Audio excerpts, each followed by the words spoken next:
के side effect अब आत्महत्याओं के रूप में सामने आने लगे हैं। एक आत्महत्या, एक हादसे में मौत, एक लूट और एक सफलता, इन सारे घटनाक्रमों पर डालेंगे नजर। मैं विनीता ओम टुडे के न्यूज बुलेटिन में आपका स्वागत करती हूँ। मेरे साथ जानिए मंगलवार दिन भर की खास घटनाएं।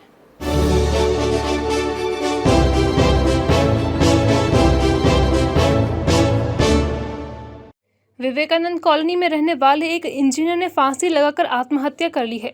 चिंतामण रोड ओवरब्रिज की सीढ़ियों के पास से मंगलवार सुबह इस इंजीनियर की लाश बरामद की गई।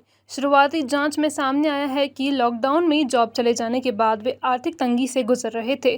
संभवतः यही आत्महत्या की वजह भी है। सोमवार सुबह पुलिस को चिंतामण रोड ओवरब्रिज की सीढ़ियों के पास फंदे पर एक लाश लटकती होने की जानकारी मिली। पास ही मोटरसाइकिल भी खड़ी थी, इस पर एक बैग रखा था। सामान की तलाश लेने पर फांसी लगाने वाले शख्स की पहचान संजय कुमार पाराशर के रूप में की गई। 51 साल के संजय पाराशर मुंबई की एक कंपनी में इंजीनियर थे। लॉकडाउन में जॉब चले जाने के बाद वे उज्जैन आकर उज्जैन रहने लगे थे। संजय के भाई राजेंद्र पाराशर कालिदास मॉन्टेसरी स्कूल में टीचर हैं। संजय पाराशर सोमवार सुबह से अपने घर से लापता थे। भाई राजेंद्र पाराशर ने संजय की मौत के लिए भाभी यानी संजय की पत्नी वंदना पाराशर को जिम्मेदार ठहराया है। संजय का आरोप है कि जॉब चले जाने के बाद उनकी पत्नी वंदना संजय को अक्सर ताने दिया करती थी। इंदौर और उज्जैन से देहरादून के लिए स्पेशल साप्ताहिक एक्सप्रेस ट्रेन फिर से शुरू की जा रही है। 27 जुलाई से देहरादून से यह ट्रेन दोबारा आरंभ कर दी जाएगी। सप्ताह में 2 दिन बुधवार और गुरुवार को यह ट्रेन उज्जैन से चलाई जाएगी। दोबारा शुरू की जा रही ट्रेन देहरादून से 27 जुलाई से शुरू होगी। यह ट्रेन देहरादून से हर मंगलवार और बुधवार को चलेगी। इसी तरह 28 जुलाई से प्रति बुधवार और गुरुवार को यह ट्रेन रात 9:05 पर उज्जैन से देहरादून के लिए रवाना होगी। यह गाड़ी अगले दिन शाम 7:45 पर देहरादून पहुंचेगी। दोनों दिशाओं में यह गाड़ी हरिद्वार, रुड़की, सहारनपुर, देवबंद, मुजफ्फरनगर, मेरठ, गाजियाबाद, निजामुद्दीन, फरीदाबाद, कोसीकलाम, मथुरा, आगरा कैंट, धौलपुर, मुरैना, ग्वालियर, शिवपुरी, गुना, रुठियाई, कुंभराज, ब्यावरा, राजगढ़, पचौर रोड, शाजापुर व मक्सी रेलवे स्टेशन पर ठहरेगी।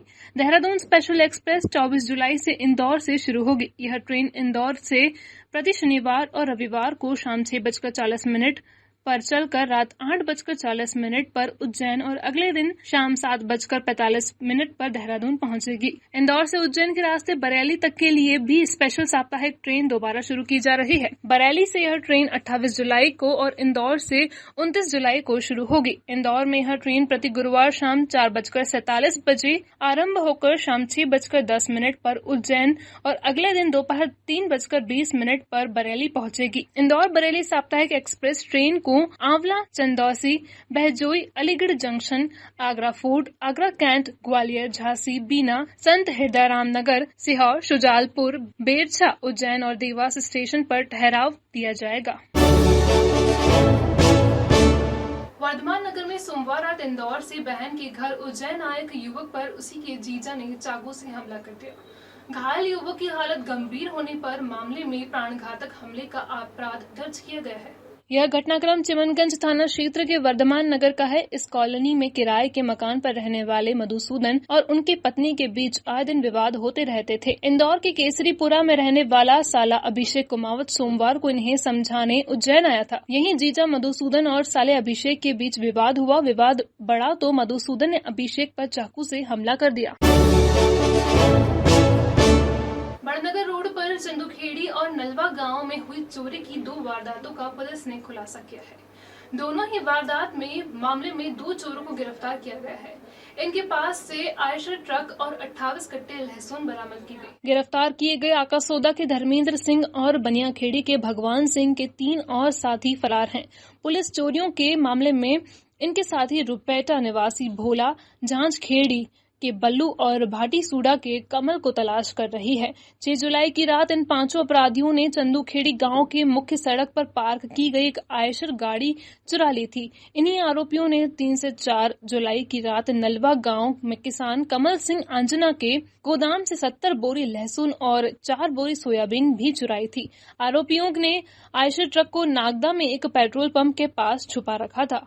थाना चिंतामन के अंतर्गत फर्स्ट वीक ऑफ जुलाई में एक लगातार 2 घटनाएँ हुई थी। इनमें से एक गाँव जो चंदू खेड़ी है उसमें आयशा चोरी हुई थी और उसके बाद नलवा गाँव है उसमें सोयाबीन और लहसुन की जो बोरी है बैग से वो चोरी हुए थे। पूरे मामले में चिंतावन पुलिस के द्वारा अपराध पंजीबद्ध किया गया था। क्योंकि दोनों ही घटनाएं एक चैन घटनाक्रम एक के बाद एक हुआ था, तो पुलिस को संदेह था कि कोई एक ही गैंग है जो इस पूरे घटनाक्रम को अंजाम दिया है।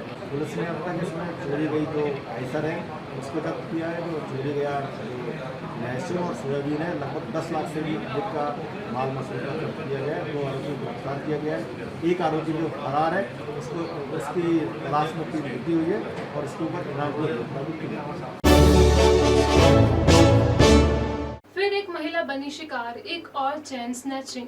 क्या अब हमारे शहर में महिलाओं का घरों से बाहर निकलना भी दुश्वार हो गया है? पहले की वारदात में आरोपी धरे नहीं गए कि अपराधी एक और नई वारदात कर गए। इस बार वारदात की जगह है दशहरा मैदान।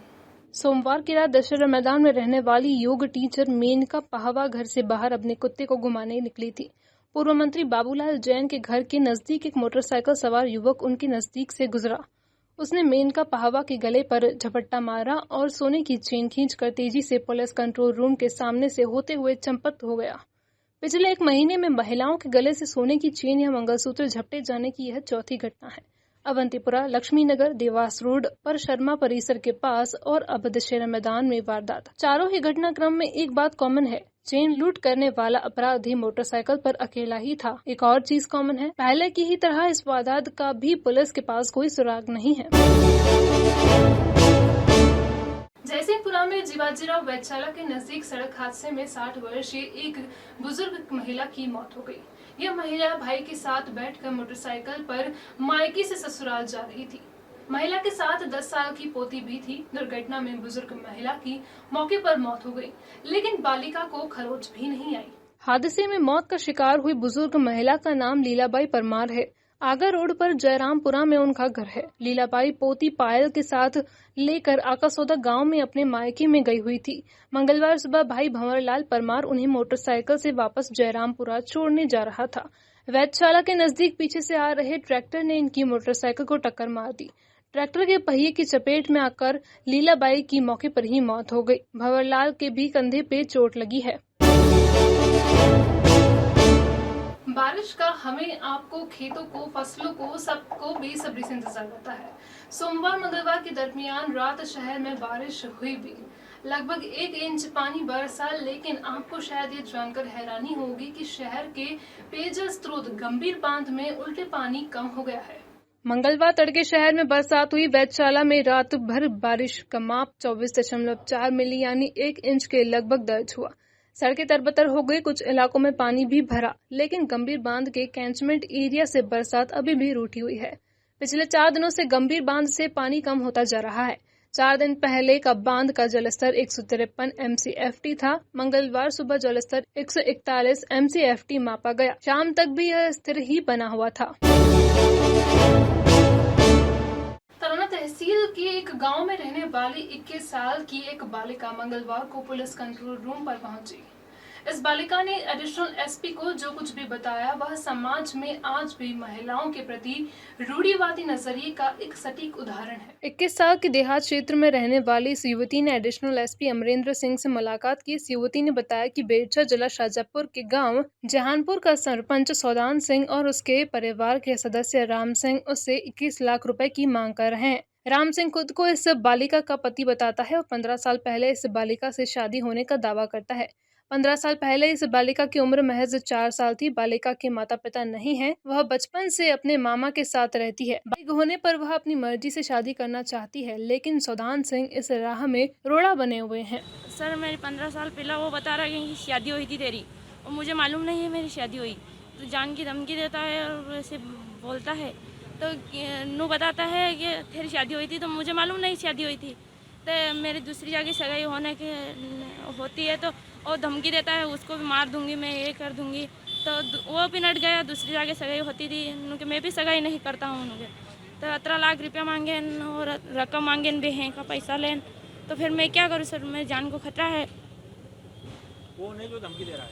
सौदान सिंह और राम सिंह और उसका पापा का नाम प्रताप सिंह, जानपुर। मतलब वही दूसरी जगह इनके तेरे उठा के ले जाएंगे, हम रेप कर देंगे, तेरा जान से मार देंगे और धमकी देते हैं। हम इस बात की शिकायत सेम से करेंगे।